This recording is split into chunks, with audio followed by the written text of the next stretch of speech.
Welcome back to Philosophy Unpacked. Today we're delving into a really intense chapter from Nietzsche's Thus Spoke Zarathustra, titled The Preachers of Death. That's a very provocative title, Preachers of Death. What exactly does Nietzsche mean by that term? Who are these people he's talking about? Essentially, he's describing anyone who teaches that this earthly life is something to be escaped from or devalued in favor of something else, like an afterlife or nothingness. So it's not just about literal death, but more about a mindset that rejects the value of our current existence. That's a powerful idea to explore. Exactly.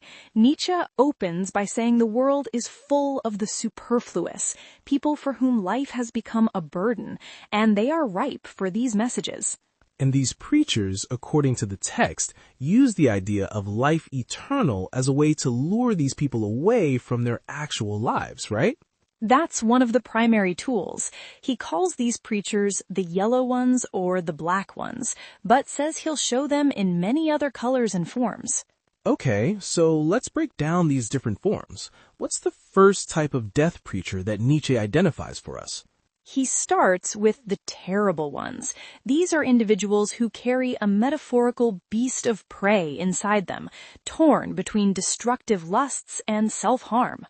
So their internal conflict is so intense that even their desires become a form of self-punishment. That sounds like a very painful way to exist. It is.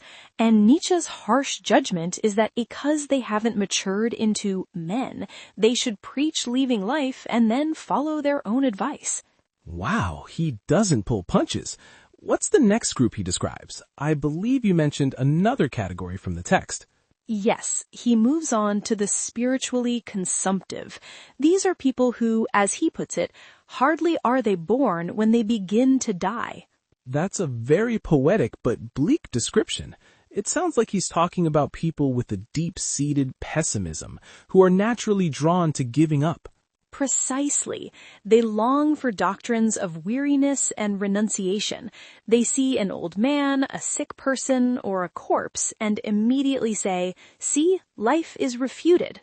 But Nietzsche's counterpoint is that it's not life that's refuted, but only their narrow perspective, which can only see that one negative aspect of existence. Exactly right. He points out their hypocrisy. They wait eagerly for death, yet they also grasp at small pleasures, the sweetmeats of life.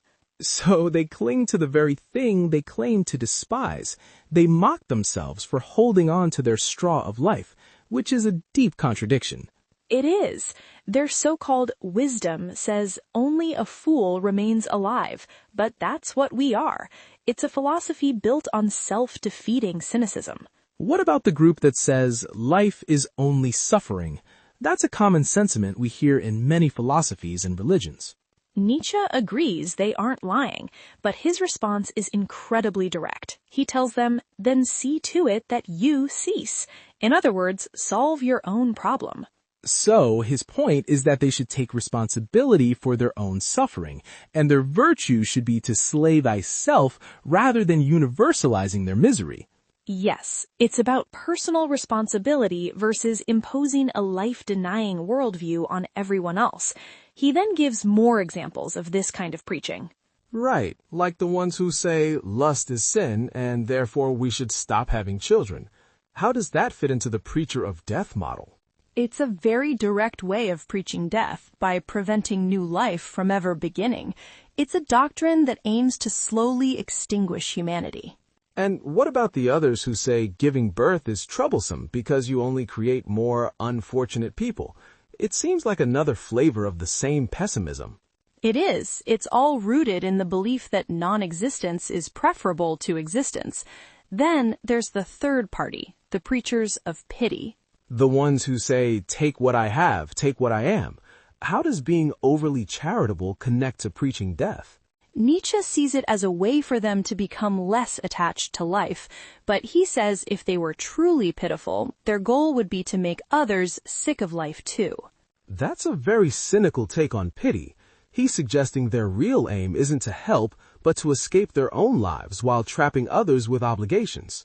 Correct. Finally, he turns his attention to the audience for these sermons, those for whom life is rough labor and disquiet. So he's talking about people who are exhausted by life, the overworked and the restless. They would naturally be receptive to a message about ending it all. Yes, he says their hard work is just a flight and a will to self-forgetfulness. They're trying to escape themselves through constant activity. And because they don't truly believe in life, they can't commit to anything beyond the momentary distraction. They lack the patience for real living or even for real rest. That's the core of it. These voices preaching death are everywhere, and the world is filled with people who are tired and ready to listen to them. And what about that final line? He says preaching death or life eternal is all the same to him. Why does he equate the two? Because both devalue this life, here and now. For Nietzsche, the only thing that matters is affirming this existence. So whether you preached nothingness or a heavenly reward, you're still a preacher of death. So his final powerful statement is that he doesn't care what they preach as long as these life-denying people and their ideas pass away quickly. It's a complete rejection of their entire worldview.